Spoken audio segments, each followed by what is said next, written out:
We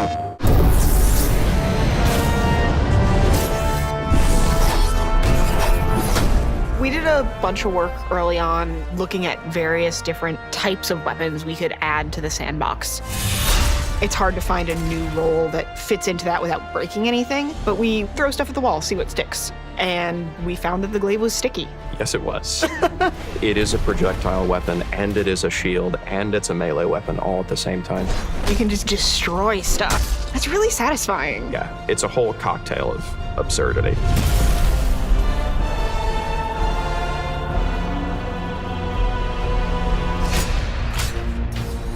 Adding anything new to a sandbox, it's never not going to be difficult.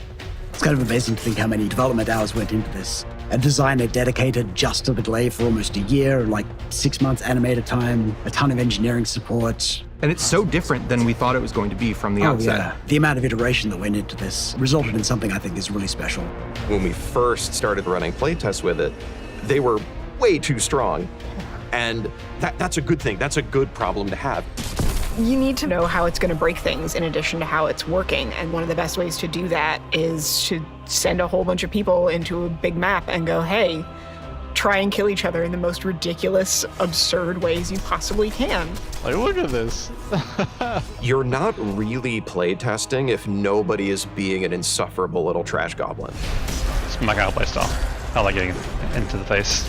It's a thing that I feel like doesn't get talked about enough. The importance of breaking whatever it is you're working on in order to make sure that it's functional and that we can ship it in a healthy way. It's very fun. I like meleeing that fast. We had a bunch of folks playing through using the glaive and listening to them come out of that playtest and be like, wow, I felt like a badass. We knew that we were going in the right direction at that point. Up to this point, our primary melee-focused weapon archetype has been swords. We pull the camera out in third person because a lot of time, you're taking these really big swings that are going to hit things that would be outside your field of view if you were in first person. The glaive is a much more focused, much more directed thing. I mean, it's a polearm. You're holding it. It is very clearly pointing in a direction. So we wanted to keep that experience in first person.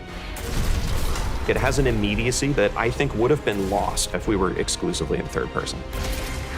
We had an idea of what we wanted it to be, and we knew we could get there. And after a year seeing it, it's like, oh, of course we made that. That's what we're aiming at the whole time, right? But it's not. It's something completely new and completely unique.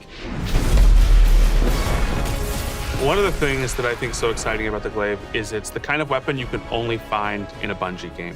It doesn't exist outside of the Destiny universe.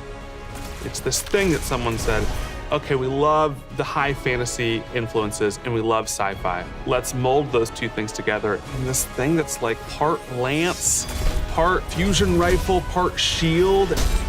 And it comes together to create this experience that you can only find in Destiny. This thing is awesome.